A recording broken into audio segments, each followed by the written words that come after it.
The mountains trembled as tens of thousands of warriors gathered in the mist. Below them, the most powerful army ever assembled prepared to march. This wasn't just another conquest. This was personal. For decades, one kingdom had defied Rome's might, humiliated its legions, and slaughtered its soldiers with weapons so terrifying that even veteran warriors feared them. The Dacians weren't just another barbarian tribe. They were master strategists, skilled metalworkers, and warriors whose curved blades could slice through Roman armor like parchment. Their gold-filled mountains held wealth beyond imagination.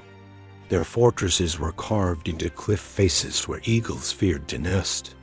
And their king possessed a brilliant tactical mind that had frustrated Rome's greatest generals.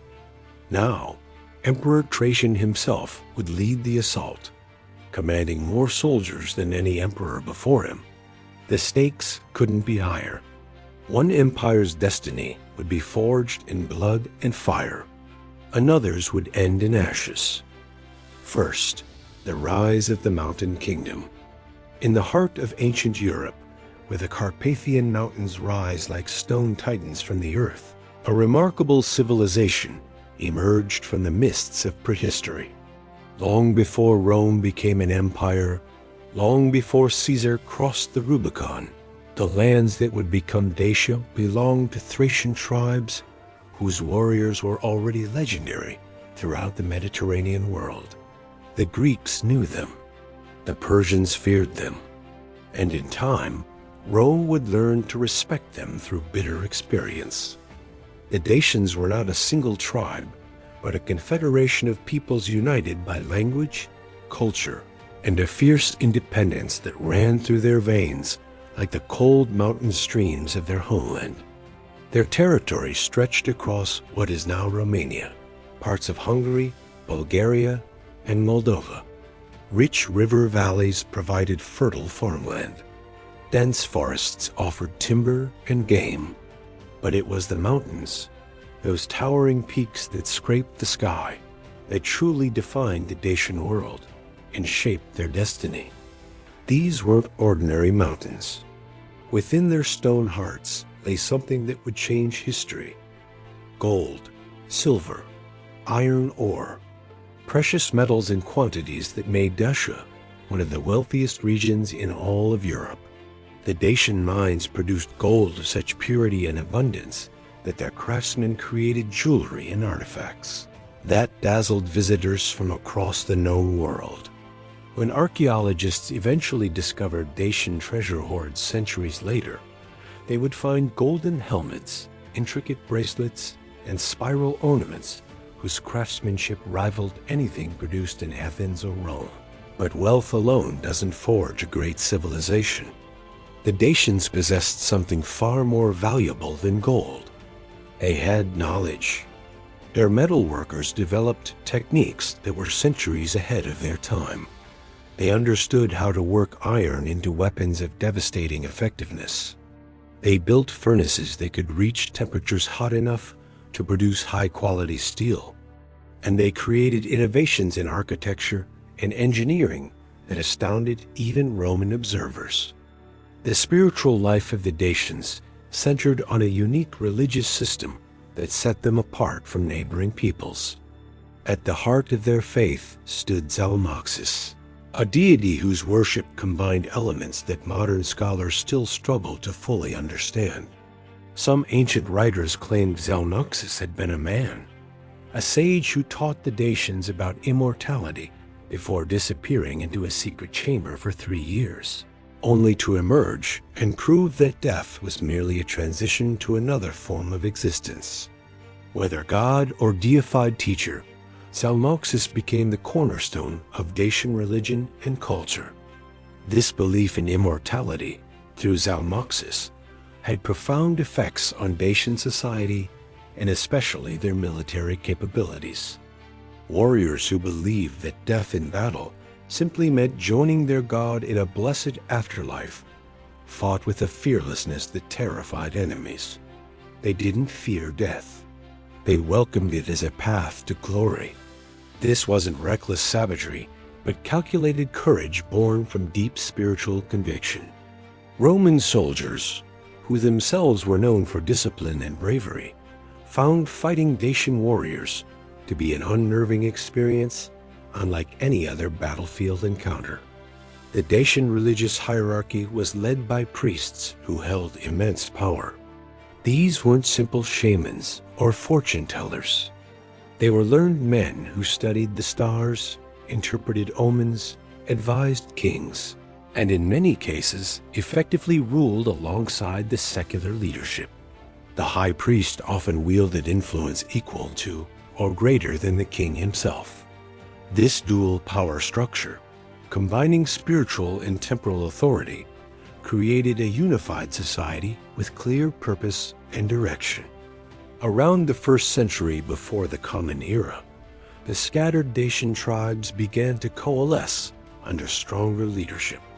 Local chieftains gave way to regional kings who commanded larger territories and more warriors.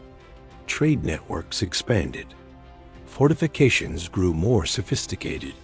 The Dacian political structure evolved from loose tribal alliances into something approaching a true kingdom. And as this transformation occurred, one name began to dominate the historical record.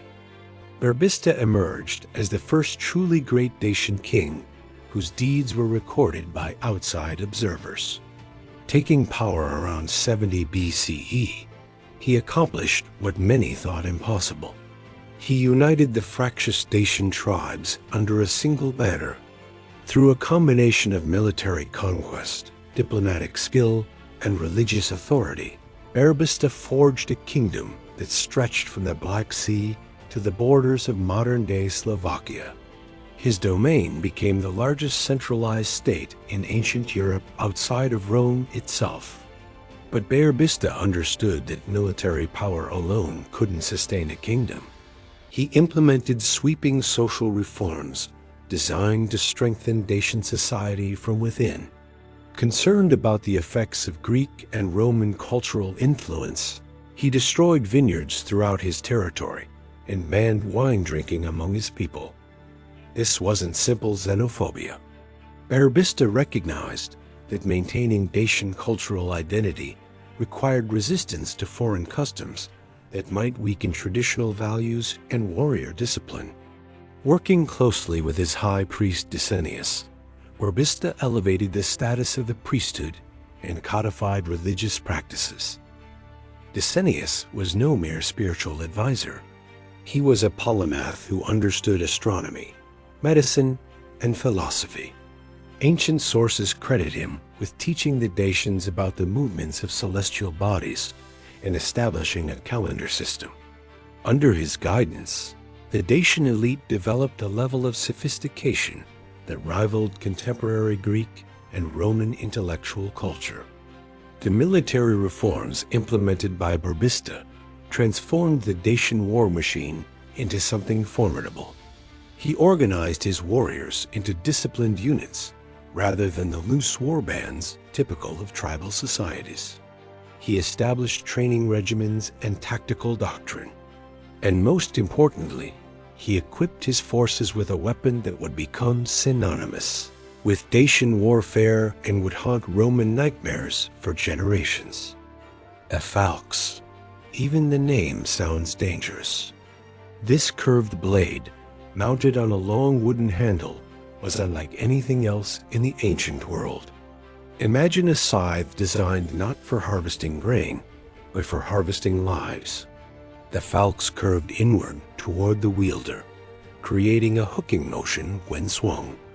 This design allowed Dacian warriors to reach over the tops of Roman shields and strike downward at helmets and shoulders.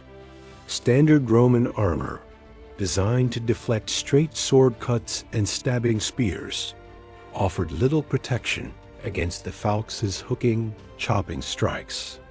Contemporary accounts describe the devastating effects of the falx with gruesome clarity. The weapon could shear through helmets, split shields, and sever limbs. Roman soldiers who survived encounters with falx-wielding Dacians often bore horrific wounds. Archaeological evidence supports these written accounts. Skulls found in battle sites show clean cuts through bone, consistent with powerful overhead chopping blows. The psychological impact was perhaps even greater than the physical damage. Roman legionaries, among the best trained and most confident soldiers in history, genuinely feared facing warriors armed with the falx. Under Burebistas' leadership, the Dacian Kingdom became a regional superpower. His armies raided deep into neighboring territories. They conquered the Greek cities along the western Black Sea coast, bringing wealth and sophistication back to the Mountain Kingdom. They pushed westward into Celtic territories, expanding Dacian influence across Central Europe. At its height, Burebistas' kingdom represented a genuine threat to Roman interests in the region. Rome took notice. How could it not? Here was a barbarian king, commanding a territory nearly as large as Rome's own European holdings. Julius Caesar himself planned a major campaign against Dacia. He recognized that a strong, unified kingdom on Rome's northeastern frontier posed strategic dangers. Caesar assembled legions and prepared for war, but fate intervened. In 44 BCE, Caesar was assassinated on the Ides of March. His death threw Rome into chaos and civil war. The planned Dacian campaign never materialized. Burebista didn't long outlive his Roman counterpart. Shortly after Caesar's death, the great Dacian king was murdered, likely the victim of a conspiracy among his own nobles who feared his growing power. His unified kingdom fragmented. The territories he had conquered broke away. The Dacian tribes returned to their traditional pattern of regional kingdoms and local chieftains. For nearly a century and a half, no single leader would again unite them as Burebista had done. But the memory of Burebista's achievement never faded. The Dacian people remembered what they had accomplished under strong leadership. They preserved their military traditions, their religious practices, and their fierce independence. They continued to mine their mountains for gold and silver. They maintained their fortresses and trained their warriors. And they watched Rome's borders creeping closer, knowing that eventually another confrontation would come. The decades following Burebista's death saw intermittent conflicts between various Dacian kings and Roman forces. Sometimes the Dacians raided across the Danube River into Roman-controlled territories. Sometimes Roman armies pushed northward in punitive expeditions. A pattern emerged. The Dacians were too strong to be easily conquered, but not unified enough to pose an existential threat to Rome. This uneasy equilibrium couldn't last forever. Both sides knew it. The question wasn't if a major war would erupt, but when.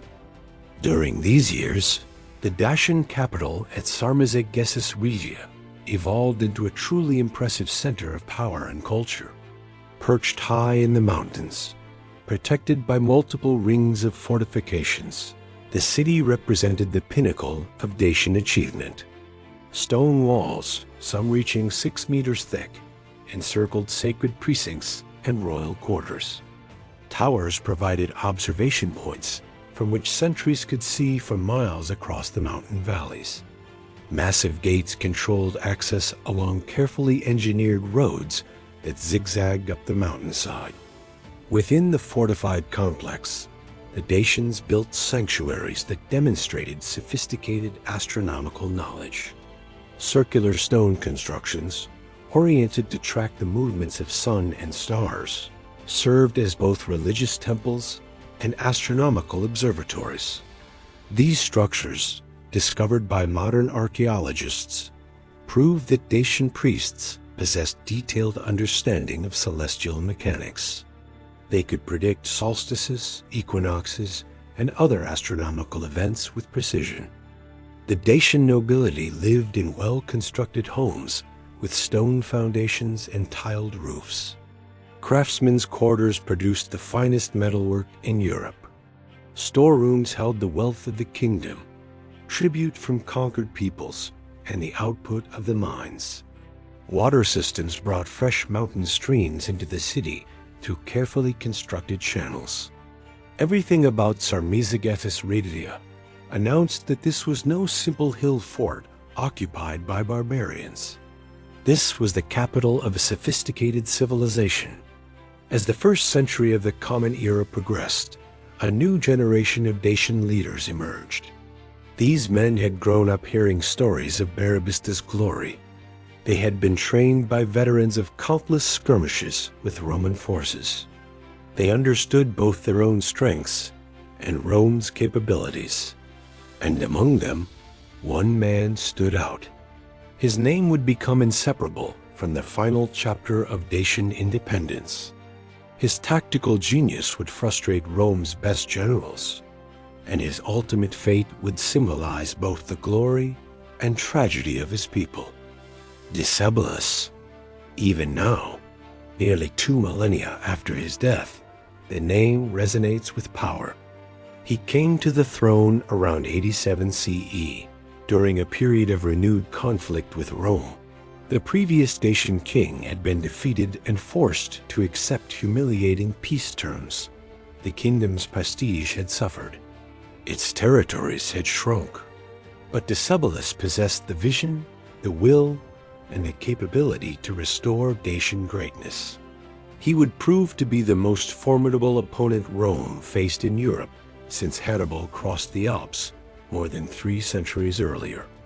Decebalus understood that facing Rome required more than courage and superior weapons. It demanded strategy, preparation, and the ability to learn from past mistakes.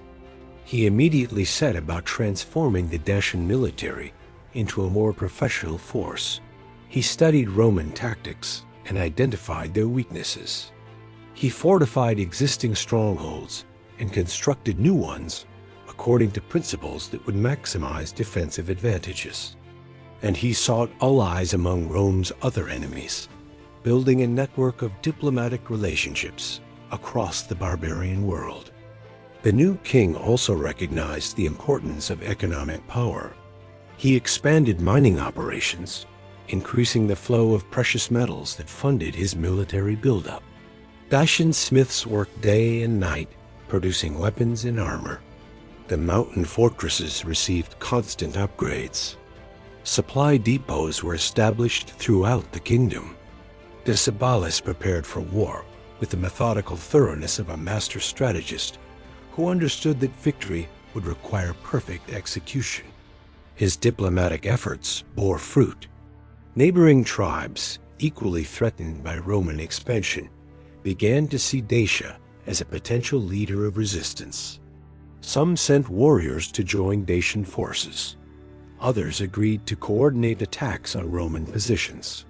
The network of alliances that Decebalus constructed represented a genuine strategic threat to Roman control of the Danube frontier. For the first time since Barabista, a unified anti-Roman coalition began to form under Dacian leadership. Rome's response was swift. Emperor Domitian, determined to crush the Dacian threat before it grew too powerful, ordered a massive invasion. In 86 CE, Roman legions crossed the Danube in force. Domitian expected a quick victory. His generals assured him that overwhelming numbers and superior Roman discipline would shatter Dacian resistance within a single campaign season. They were catastrophically wrong. Decebalus met the Roman invasion with tactics that caught the empire's forces completely off guard. Instead of offering a pitched battle where Roman numerical superiority would prove decisive, he implemented a strategy of ambush and harassment. Dacian war bands struck Roman supply lines. They attacked isolated units. They drew Roman forces deep into unfamiliar mountain terrain where the legion's traditional formations couldn't deploy effectively. And when Roman commanders grew frustrated and made mistakes, Decebalus struck with devastating force. The Battle of Tapai in 88 CE demonstrated Decebalus' military genius. Roman forces, commanded by the experienced general Tedius Julianus, pushed deep into Dacian territory. Decebalus allowed them to advance, stretching their supply lines and tiring his enemy through constant skirmishing. Then, at the narrow pass of Tapai, he sprung his trap. Thousands of Dacian warriors emerged from the forests and high ground. The falc's weapons made their terrible appearance. Roman discipline held, but barely. The battle raged for hours. Roman sources, though reluctant to admit defeat, describe horrific casualties. The wounded filled field hospitals. Entire cohorts were decimated. Tedius Julianus himself was wounded. When darkness finally ended the fighting, neither side could claim total victory. But strategically, the outcome was clear. The Romans had been stopped. Their invasion had failed to break Dacian resistance. And Decebalus had proven that his warriors could stand against Rome's finest legions and prevail. Domitian, humiliated by the stalemate, faced a difficult choice. He could commit even more resources to conquering Dacia, potentially draining the empire's finances and military strength. Or he could negotiate a peace that recognized Dacian strength. Pride demanded the former. Practical reality suggested the latter. Other threats loomed on different frontiers. Germanic tribes were raiding along the Rhine. Parthia stirred in the east. Rome couldn't afford an endless war in Dacia. The peace treaty that followed in 89 CE was unprecedented in Roman history. Instead of dictating terms to a defeated enemy, Rome essentially recognized Dacia as an equal power. The empire agreed to pay annual subsidies to Decebalus. Roman engineers and craftsmen would be sent to help strengthen Dacian fortifications. In exchange, Decebalus agreed not to raid Roman territories and to maintain peace along the Danube frontier. To Roman observers, it looked suspiciously like tribute payments to a barbarian king. The humiliation stung deeply. For Decebalus, the treaty represented a triumph. He had forced mighty Rome to recognize Dacian sovereignty. The gold and technical assistance he received allowed him to further strengthen his kingdom. Roman engineers taught Dacian builders new techniques for constructing fortifications.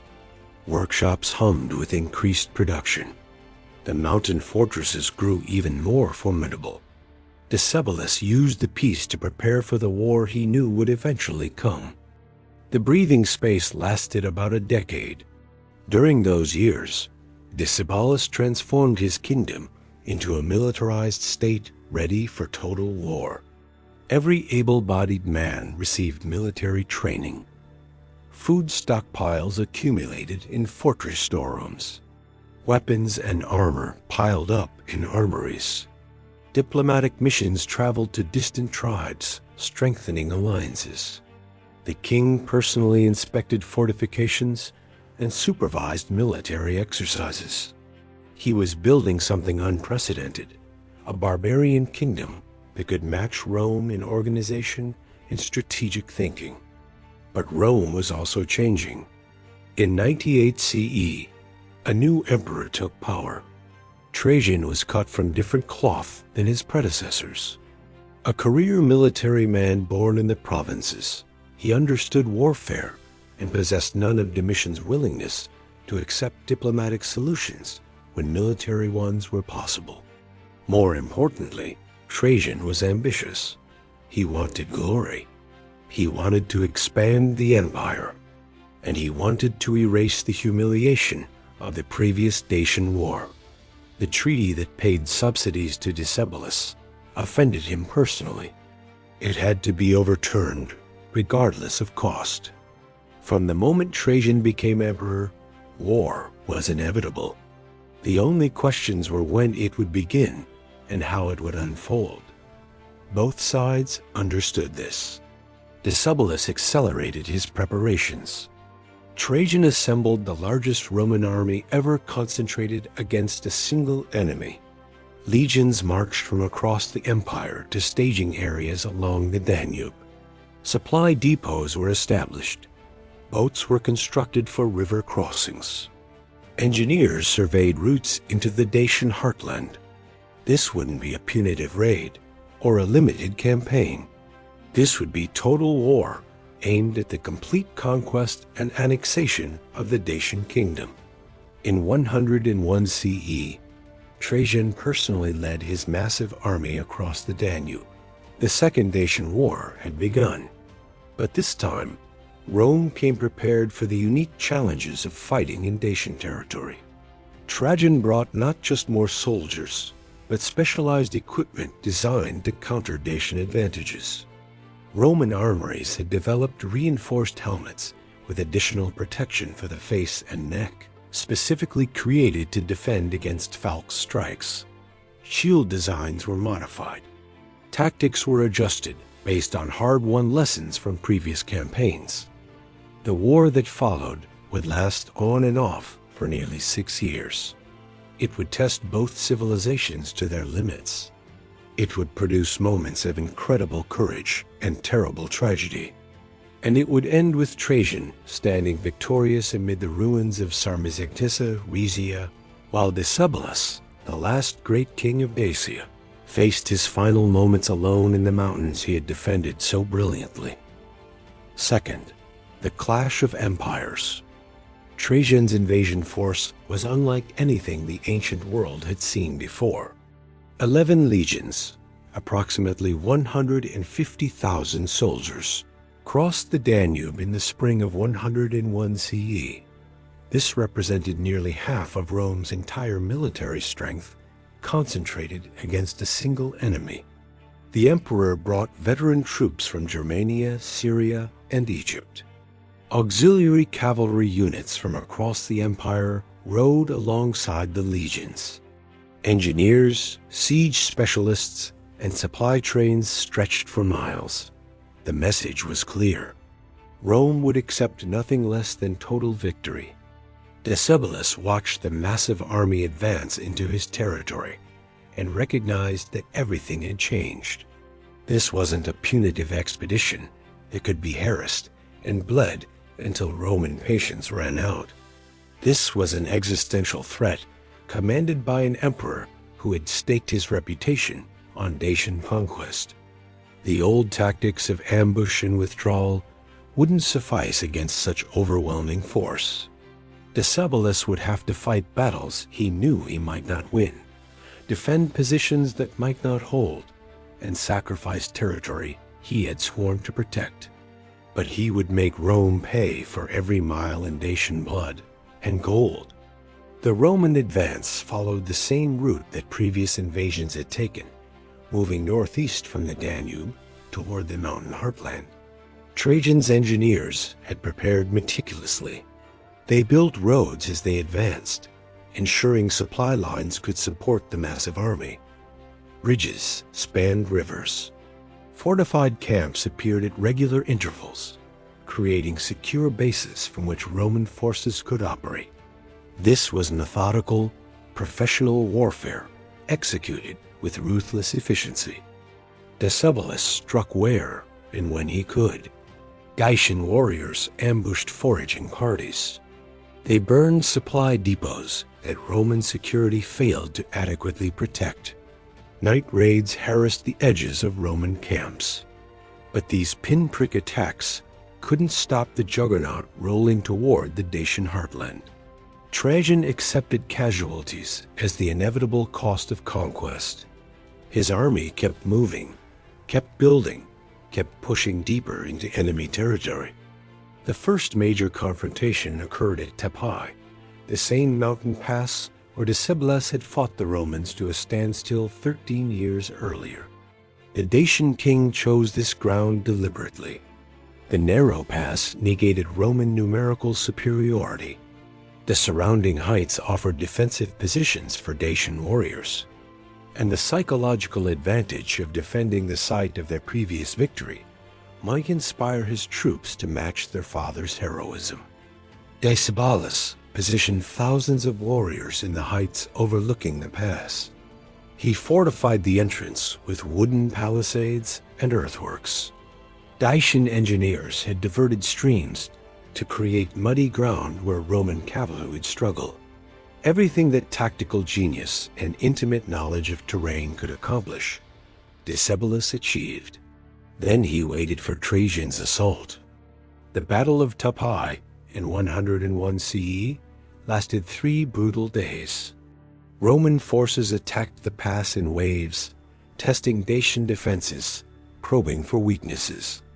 The new reinforced helmets proved their worth as falx blades struck down at Roman heads and found metal thick enough to resist the terrible cutting power. But even with improved equipment, Roman casualties mounted alarmingly. The pass ran red, the wounded screamed, and still the legions came. Trajan himself directed operations, moving between units, encouraging wavering soldiers, committing reserves at critical moments. Ancient sources describe the emperor tearing strips from his own clothing to bind the wounds of injured soldiers when medical supplies ran low. Whether true or propaganda, the story illustrates the intensity of the fighting. This wasn't a distant commander issuing orders from safety. Trajan fought alongside his men and shared their dangers. On the second day, Dacian resistance appeared to be holding. Warriors on the heights rained javelins and arrows down on Roman formations. Counterattacks drove back several Roman advances. Decebalus sent messages to other fortresses, calling for reinforcements. If he could break the Roman assault here, at Tupai, he might shatter Trajan's entire campaign. Victory seemed possible. Hope stirred in Dacian hearts. But Rome's resources proved decisive. Trajan ordered flanking maneuvers through terrain the Dacians thought impassable. Roman mountain troops, recruited from alpine regions, scaled cliffs that should have been beyond human capability. They attacked Dacian positions from unexpected directions. Gradually, inexorably, the defensive positions that had seemed impregnable began to crack. Warriors who had fought for 2 days without rest found themselves surrounded. The carefully prepared defenses collapsed section by section. On the third day, Decebalus recognized defeat. He could sacrifice every warrior defending Tupai and still not stop the Roman advance. Better to preserve his army for the defense of more critical positions. He ordered a fighting withdrawal. Dacian units disengaged and fell back toward the next defensive line. The retreat was orderly and professional, but it was still a retreat. Trajan's forces held the pass. The road to the Dacian heartland lay open. The psychological impact of the Tupai defeat rippled through Dacian society. Warriors who had believed their mountains made them invincible now understood that Rome possessed both the strength and determination to overcome any obstacle. Some tribes on the periphery of the kingdom began to reconsider their loyalty. A few sent secret messages to Roman commanders, testing whether favorable surrender terms might be available. Decebalus executed those he discovered, but he couldn't stop the erosion of confidence. Trajan pressed his advantage ruthlessly. His armies advanced on multiple fronts, forcing Decebalus to divide his forces. Roman engineering skills came into play as legions constructed siege equipment designed for mountain warfare. Portable rams, scaling ladders, and artillery pieces moved with the army. Every Dacian fortress became a target. Every defensive position faced systematic Roman assault. The siege of one mountain stronghold demonstrated Roman determination and Dacian desperation. The fortress sat atop a nearly sheer cliff, accessible only by a single narrow path that switched back up the mountain face. Dacian defenders could rain death down on anyone attempting the ascent.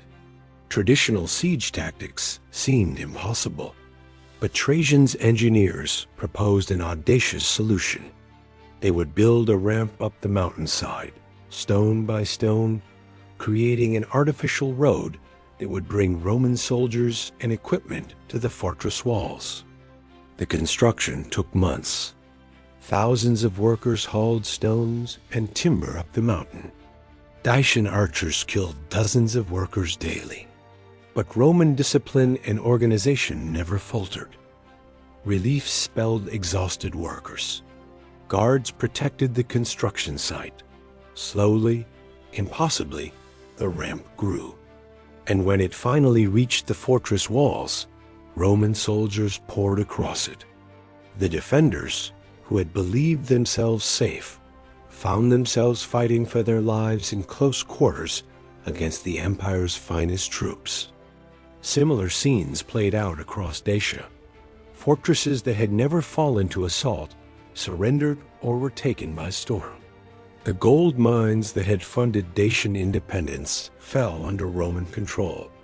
Towns and villages submitted to avoid destruction. The kingdom that Decebalus had spent decades building began to fragment. Yet still the king fought on, withdrawing to ever more remote strongholds, preserving his core forces, looking for opportunities to strike back. In 102 CE, after a year of near-constant warfare, both sides were exhausted. Roman casualties, though sustainable for an empire with vast reserves, had been severe. Trajan's treasury was feeling the strain of maintaining such a large army so far from Rome. Disease had appeared in some units. Supply lines stretched thin. The emperor faced a choice. He could continue the war, grinding down Dacian resistance through sheer attrition. Or he could offer terms that might end the conflict while preserving Roman dignity. Decebalus also needed respite. His warrior ranks had been decimated. Many fortresses lay in ruins. The gold that had funded resistance was mostly in Roman hands. His allies had proven unreliable, some defecting outright. A temporary peace would give him time to rebuild, to recruit new warriors, to prepare for the next round. Neither side believed the peace would be permanent, but both needed to catch their breath. The treaty negotiated in 102 CE appeared favorable to Rome on paper. Decebalus agreed to give up conquered territories, hand over weapons, surrender deserters who had fled to Dacia, and acknowledge Roman suzerainty.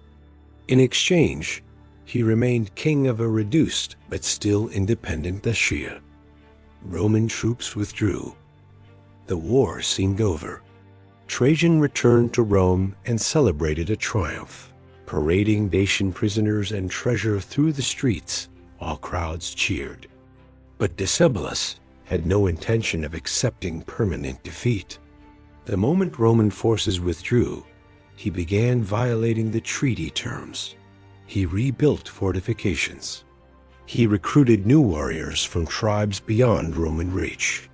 He reached out to Parthia, Rome's great rival in the east, seeking alliance.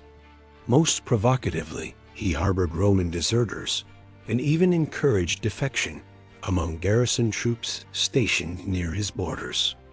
Every action demonstrated that he considered the peace merely a temporary truce before the next round of fighting. Roman intelligence agents reported these violations to Trajan. The emperor was not surprised. He had perhaps even anticipated Decebalus's actions. The brief peace had allowed him to rest his legions, bring fresh troops to the region, and prepare for a final campaign that would end the Dacian problem permanently. If Decebalus wanted war, Trajan would give him total war. But this time, there would be no negotiated peace. Only absolute conquest and annexation. The Second Dacian War began in 105 CE. Trajan led an even larger army than before, reinforced with troops from the earlier campaign who now knew the terrain and enemy tactics. This time, Roman engineers had prepared a technological marvel that would fundamentally change the strategic situation. They had constructed a massive stone bridge across the Danube River. The bridge stood as a wonder of ancient engineering. Over 1,000 meters long, supported by 20 massive stone pillars sunk deep into the riverbed, it allowed Roman armies to cross the Danube at will, regardless of weather or river conditions. Previously, crossing the great river required boats and pontoons, operations vulnerable to disruption. The bridge eliminated that vulnerability. It became a permanent highway of conquest, allowing rapid deployment of reinforcements and supplies. Decebalus understood what the bridge meant. Rome could now sustain military operations in Dacia indefinitely. The Danube, which had always provided a degree of protection, no longer shielded the kingdom. He was facing an enemy with limitless resources, unshakable determination, and the infrastructure to support a war of annihilation. His only hope lay in making the cost so high that even Rome might reconsider. He prepared for a final stand. The Second War was even more brutal than the first. Trajan gave no quarter. Towns that resisted were destroyed. Populations that supported Decebalus were enslaved or killed. The emperor intended to break not just Dacian military power, but their very will to resist. He wanted the memory of independence crushed so thoroughly that no future generation would dare challenge Rome. Decebalus employed every tactic of irregular warfare he could devise. His forces avoided major battles, instead conducting raids and ambushes. They poisoned wells. They destroyed crops. They turned the countryside into a wasteland where Roman armies would find no sustenance. When cornered, Dacian warriors fought with suicidal courage, knowing that surrender meant slavery or death. The mountains ran with blood. As Roman forces closed in on Sarmizegetes Regia, Decebalus made desperate decisions. He sent messengers to every tribe that had ever opposed Rome, begging for aid. He promised his remaining gold to any who would send warriors. A few responded. Reinforcements trickled in. Brave men who knew they were marching toward probable death, but came anyway out of hatred for Rome or loyalty to the Dacian cause. It wasn't enough. The siege of Sarmizegetes Regia in 106 CE represented the death throes of Dacian independence. The capital, perched in its mountain fastness, should have been impregnable. Its walls were thick, its water supply secure.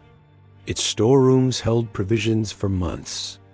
The sacred sanctuaries within its walls symbolized everything the Dacian people held dear. If any place could withstand Roman assault, this was it. Trajan surrounded the city with his entire army. He gave the defenders one chance to surrender. Decebalus sent back a defiant refusal. The emperor ordered the assault to begin. Roman siege towers rolled forward. Rams battered gates. Miners dug under walls. Artillery hurled stones and flaming projectiles. Day after day, the assault continued. Dacian defenders fought from the walls with desperate courage. They poured boiling oil on attackers. They rolled boulders down on siege engines. They sallied out in nighttime raids against Roman camps. But the outcome was never really in doubt. Rome had too many soldiers, too much equipment, too much determination. Gradually, the defenses crumbled. Roman troops breached the outer walls. They fought through the streets. They reached the sacred precincts where Dacian priests made their final stand. The temples burned. The astronomical observatories were smashed. The royal palace fell to Roman soldiers who ransacked it for treasure. Before the final collapse, Decebalus escaped. He refused to be captured alive. With a small band of loyal warriors, he fled the capital and disappeared into the mountain wilderness. Roman cavalry pursued. Trajan wanted the Dacian king alive, to parade in chains through Rome. But Decebalus had other plans. His flight through the mountains became the final chapter of his remarkable life. For weeks, Roman patrols hunted the fleeing king. Decebalus moved from cave to cave, hidden valley to hidden valley, always staying one step ahead of his pursuers. His companions fell away, killed in skirmishes or dying from exhaustion. Still he ran. The gold he had once commanded meant nothing now. The kingdom he had built was ashes. All that remained was his freedom and his determination not to give his enemies the satisfaction of his capture. The end came on a remote mountainside. Roman cavalry under Tiberius Claudius Maximus, an officer who had tracked Decebalus across hundreds of miles, finally cornered the king.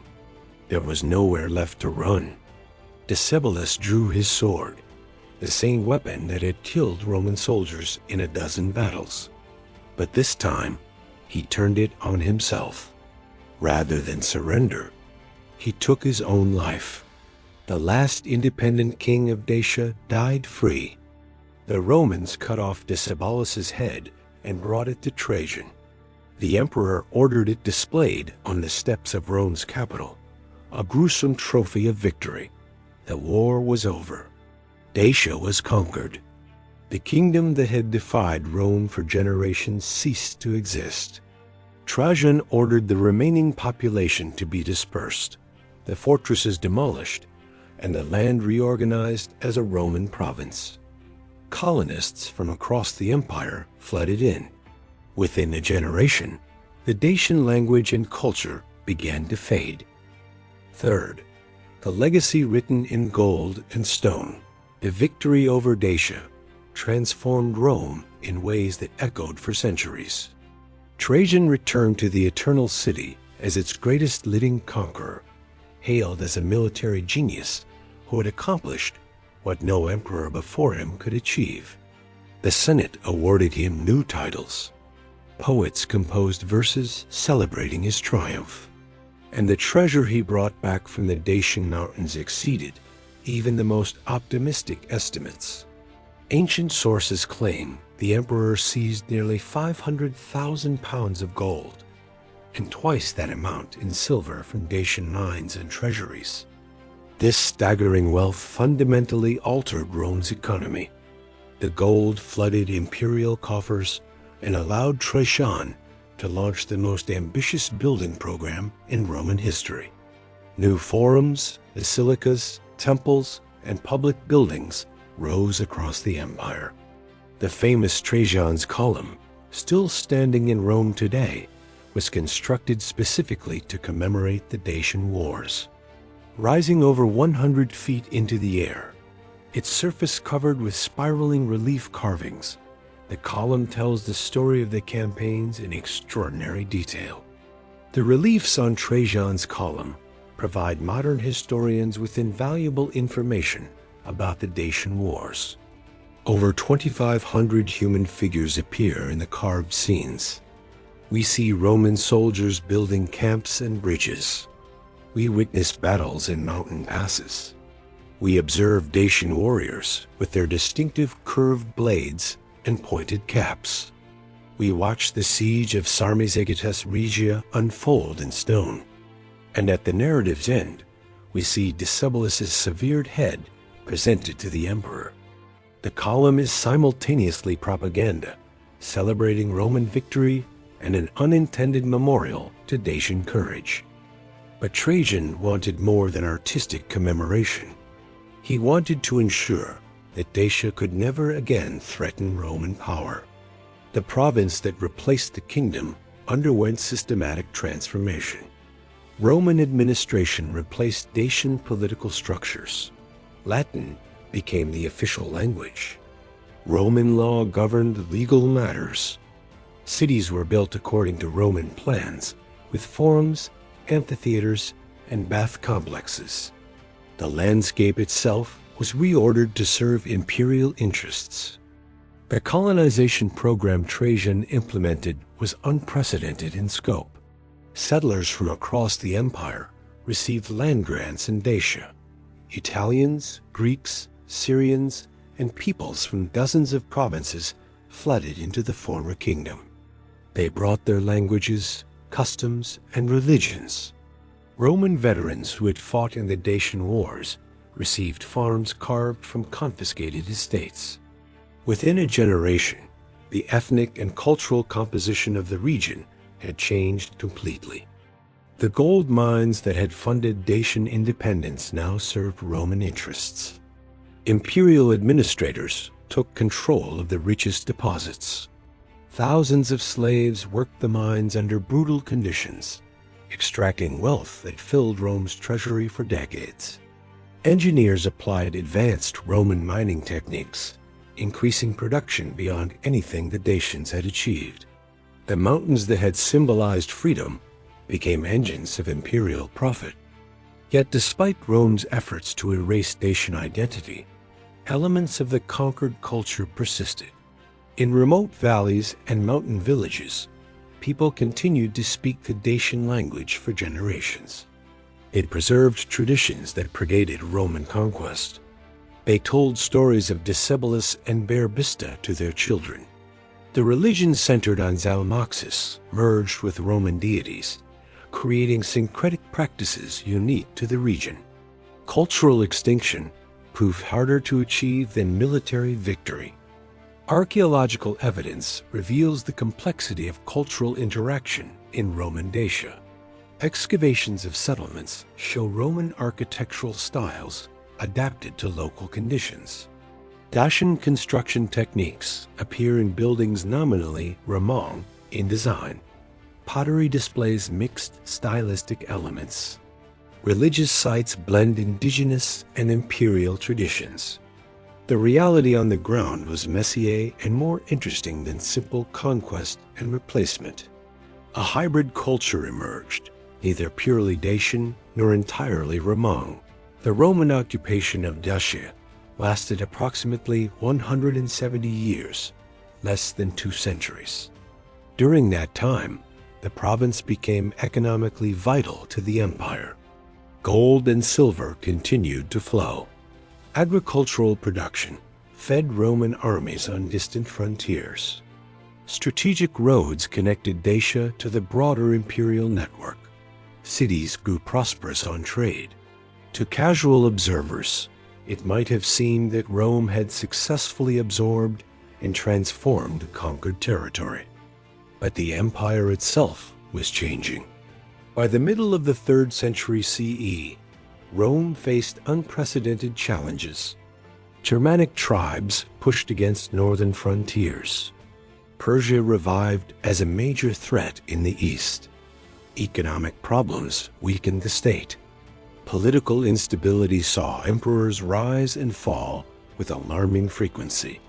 Maintaining control of distant provinces became increasingly difficult. And Dacia, always vulnerable because of its geographic isolation beyond the Danube, became untenable. Emperor Aurelian made the momentous decision in 271 CE to abandon Dacia. Roman legions withdrew, administrators departed. Colonists who could afford to leave migrated south of the Danube. The province that Trajan had sacrificed so much to conquer was surrendered without a fight.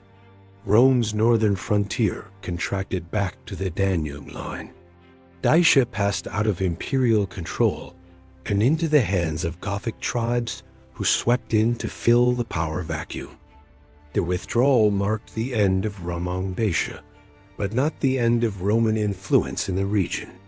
The Latin language that colonists had brought persisted even after imperial administration disappeared.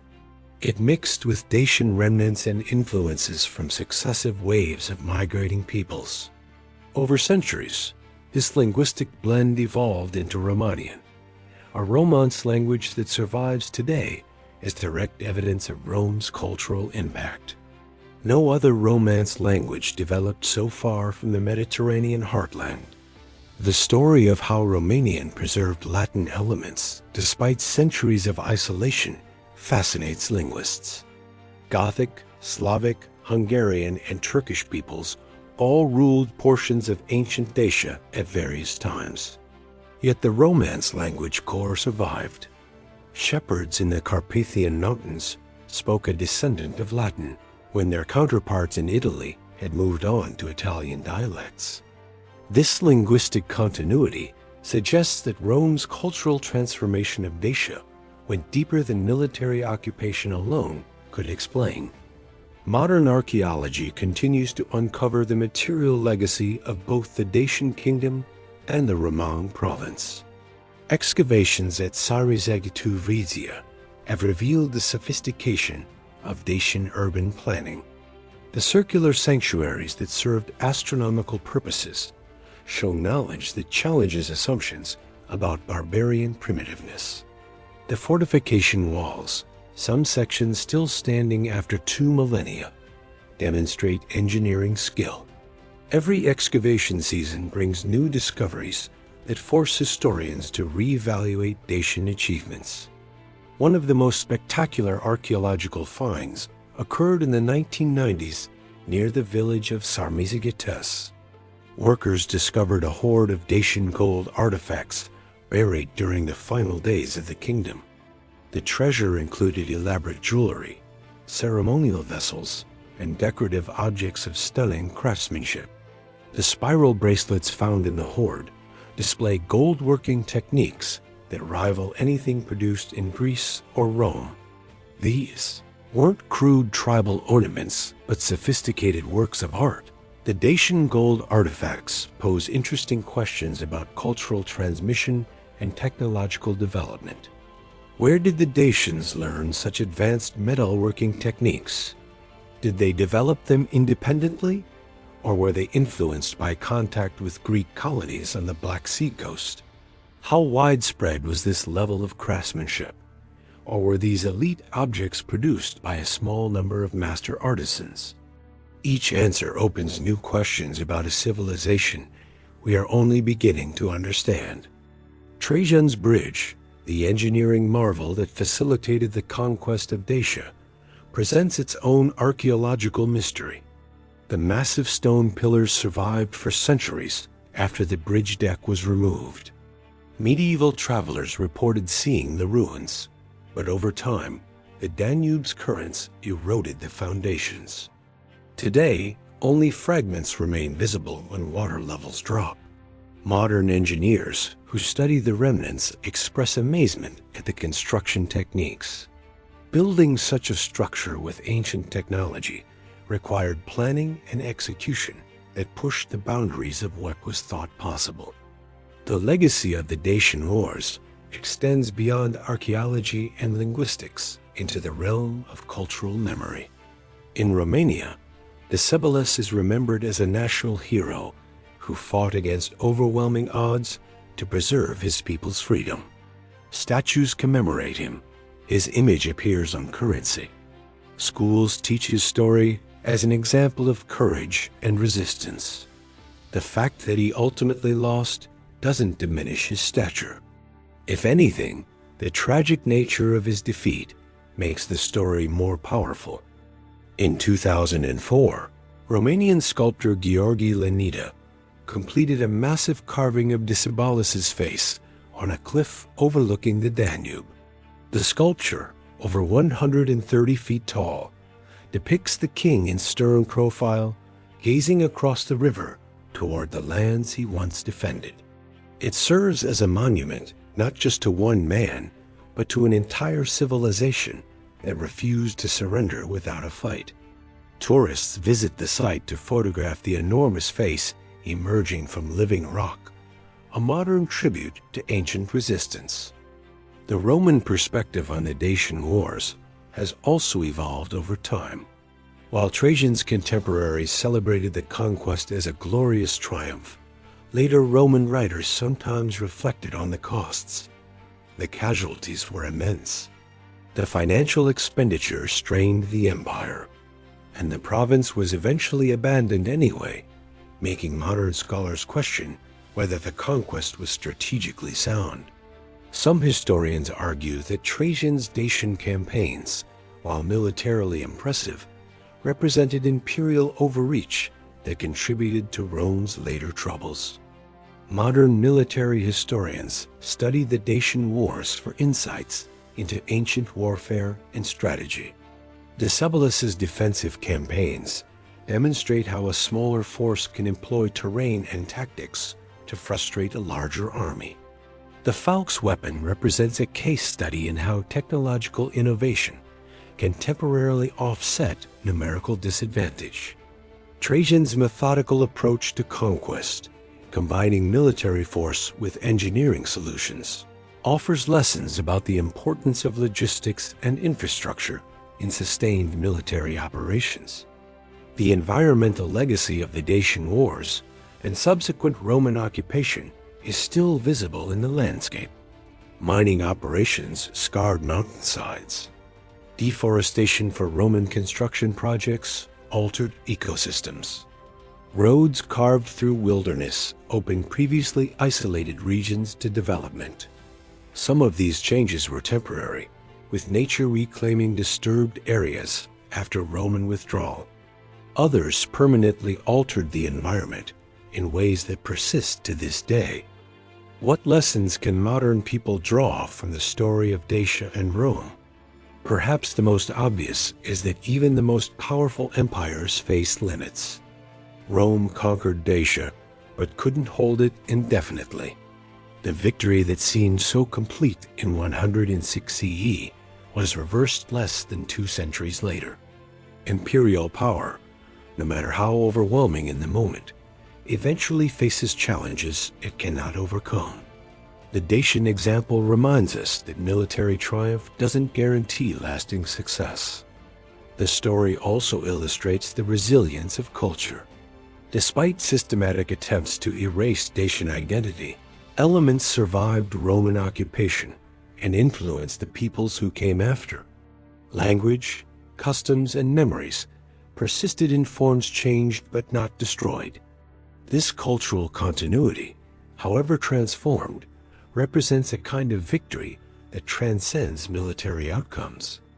The Dacians lost their kingdom, but not their entire legacy. For those interested in the human dimension of historical conflicts, the Dacian Wars offer compelling individual stories. Decebalus emerges as a complex figure, a brilliant tactician and dedicated king who ultimately couldn't overcome impossible odds. Trajan appears as an ambitious emperor whose military success came at tremendous cost. The ordinary warriors on both sides, fighting and dying for causes larger than themselves, represent the timeless human experience of war, regardless of era or culture. The ongoing archaeological work in Romania and surrounding regions promises future revelations about both Dacian and Roman civilization in the region. New technologies like ground-penetrating radar and satellite imagery help researchers locate previously unknown sites. DNA analysis of skeletal remains provides information about population movements and ethnic composition. Each technical advance offers new tools for understanding the past. The story of the Dacian Kingdom continues to unfold as modern science illuminates what ancient sources left in shadow. Museums across Romania display Dacian artifacts recovered from archaeological sites.